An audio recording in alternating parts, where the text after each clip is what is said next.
Buenos días, nos complace volver a encontrarnos en este espacio, la videocolumna de Deporte 4.0 SFBD.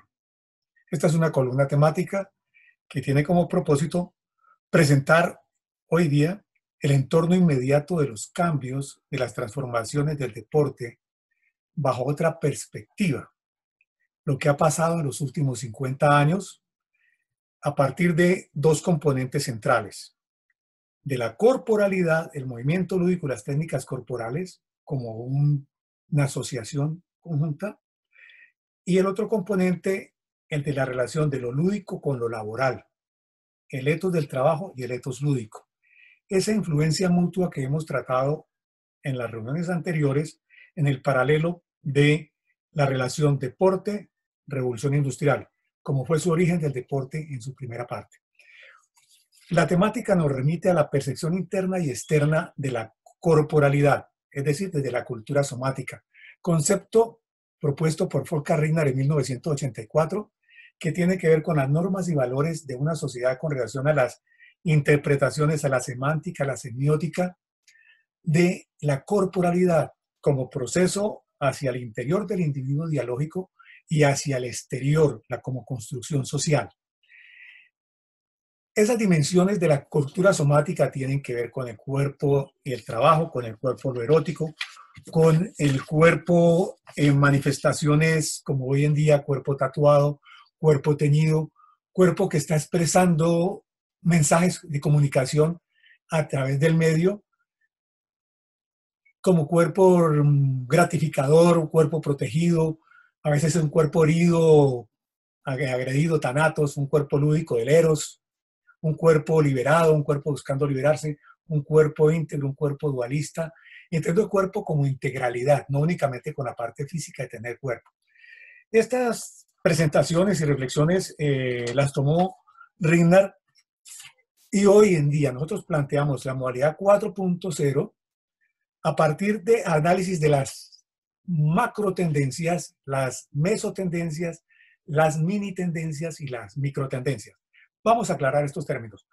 Megatendencias o macro tendencias tienen que ver en lapsos, en periodos de 30 a 50 años.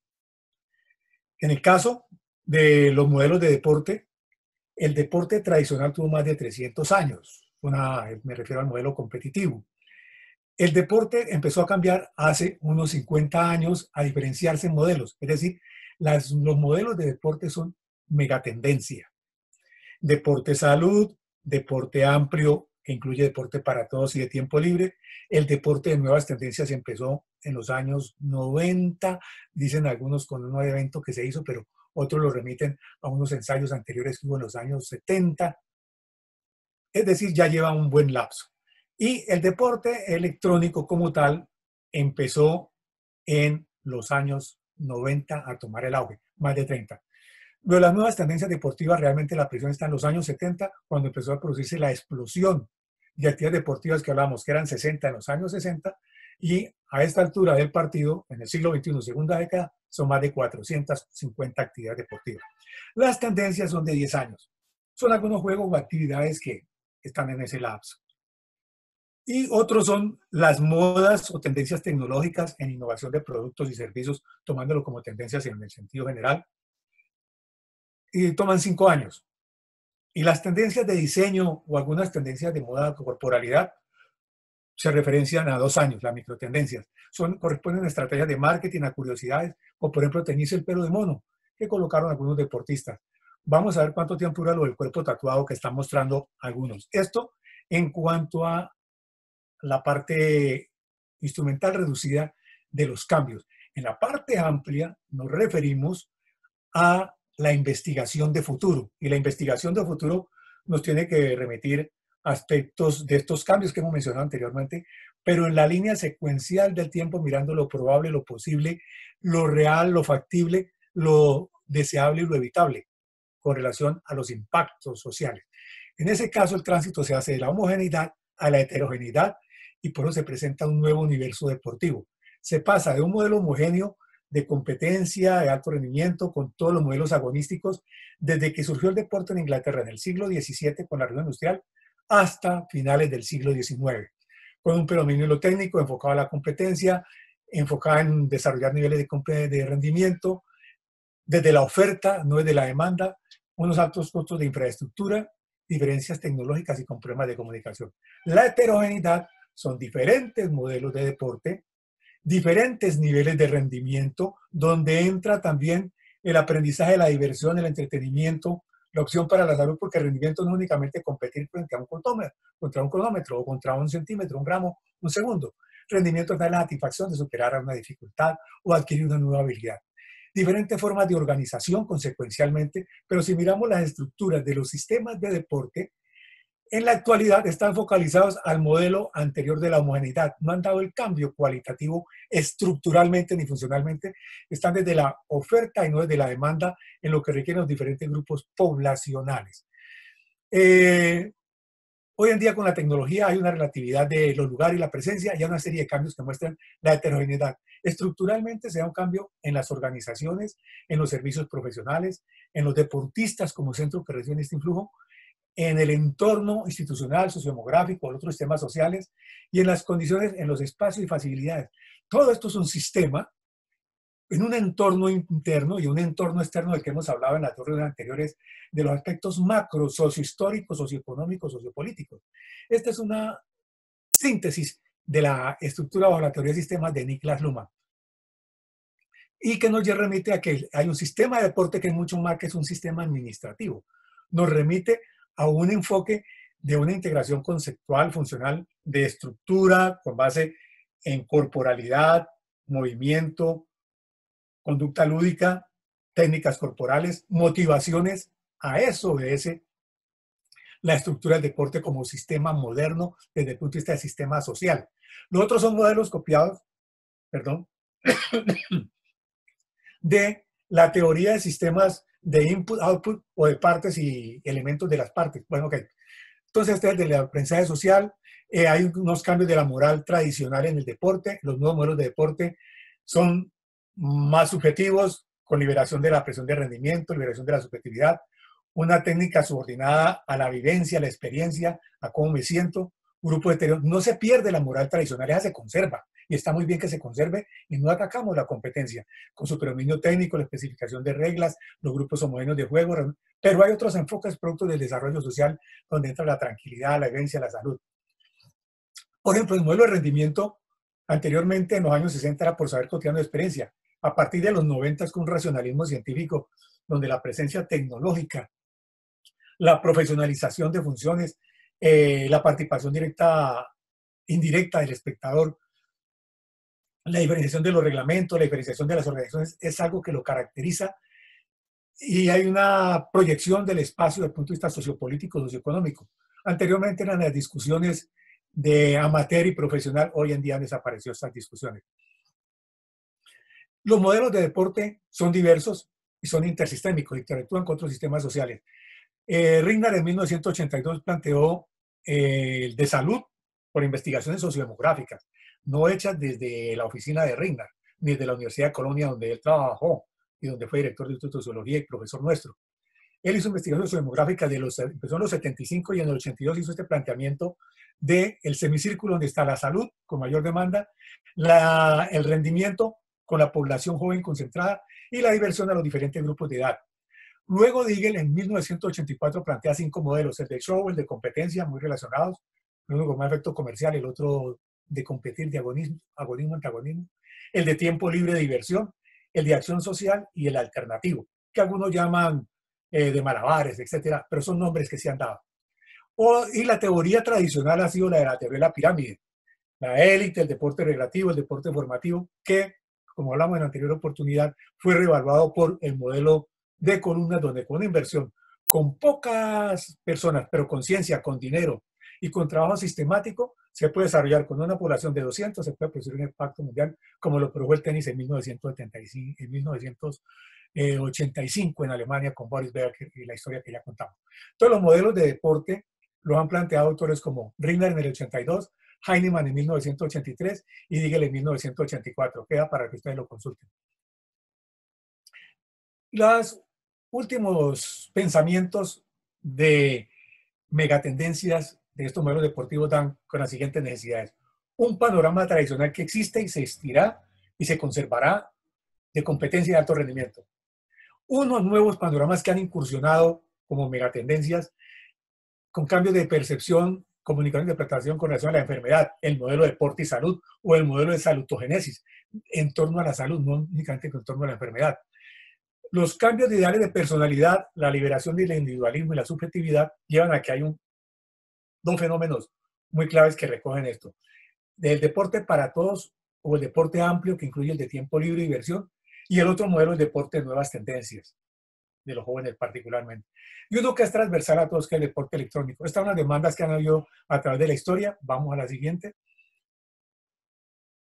En estas se ven las nuevas demandas y que están proyectadas actualmente y hacia el futuro, hacia el 2050. Necesidades que busca el individuo y los grupos sociales de equilibrio, de identidad, de rendir, salud, sentido de vida, autoimagen, entretenimiento. Son las nuevas necesidades, es decir, hacia la parte interna, hacia el intenso del individuo, hacia la percepción de su corporalidad interna. Se complementa con una triada que tienen los individuos como elemento central, de eje, como principios. Uno, la identidad con base en la corporalidad, algo que se da a través de los siglos y del comportamiento humano. Un elemento referente es cómo me percibo, cómo me siento y cómo soy actor y director de mi rol en la sociedad.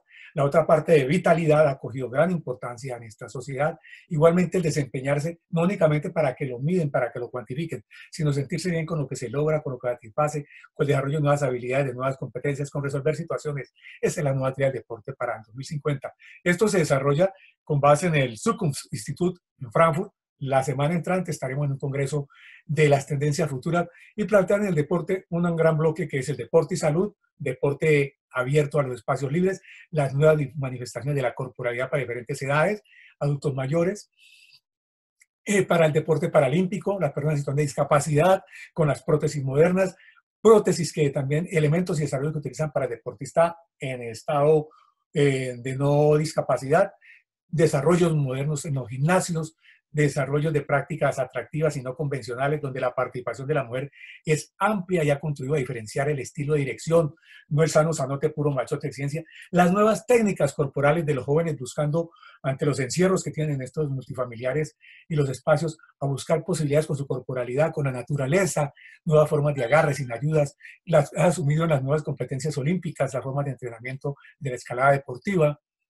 En los espacios urbanos se recuperan nuevos espacios, se utilizan para hacer exhibición de capacidades, habilidades, dominios, en la interacción del espectador haciendo acceso a los datos cuantitativos que están pasando en el campo, aquí para el análisis de juego, para el entrenamiento, para los partidos, para la administración del estadio, el Sportsat One tiene esto, para las canchas de golf, estos elementos que permiten transportarse en las canchas deportivas.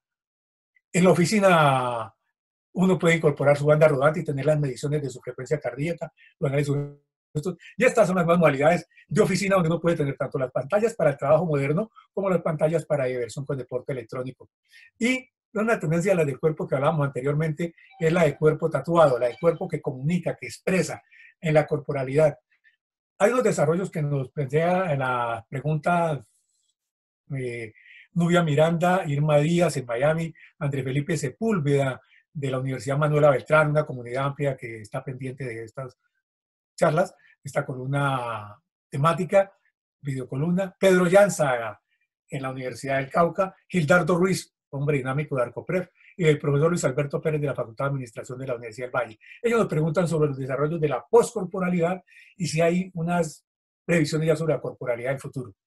Frente a esta respuesta, y las preguntas, ustedes pueden enviarlas a director@centroinvestigacionesfbd.com, canal YouTube Deporte 4.0 SFBD, a través del Facebook, Fundación, estas direcciones quedan para ustedes para que entren en contacto y envíen sus preguntas.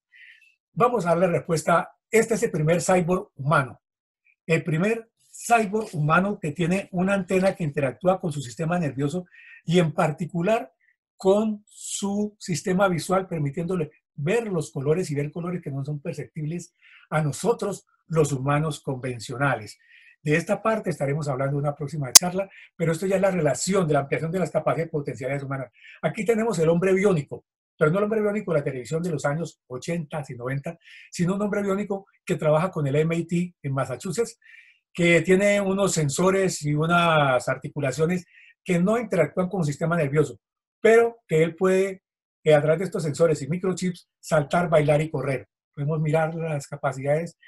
Es un hombre biónico, pero no un cyborg. Cyborg, el anterior, en donde su sistema nervioso se interactúa con el chip que le han instalado y la antena pertenece a su cuerpo. Para él, estas piernas son externas a su cuerpo, la prótesis biónica. Digamos la siguiente. Esto tiene que ver con la corporalidad y la relación de un dualismo o una integración con un elemento externo. Es un cuerpo extendido, es un cuerpo ampliado que vamos a tener quizás a finales del siglo XXI. Es un cuerpo que va a estar desarrollado, controlado y sintiendo cada movimiento dentro del sistema nervioso. No queremos hacer una fantasía terrorífica en esta presentación. Algo del impacto puede presentarse, pero quizás esto que es inimaginable, no nosotros, sino nuestros descendientes lo estarán viendo a finales de siglo.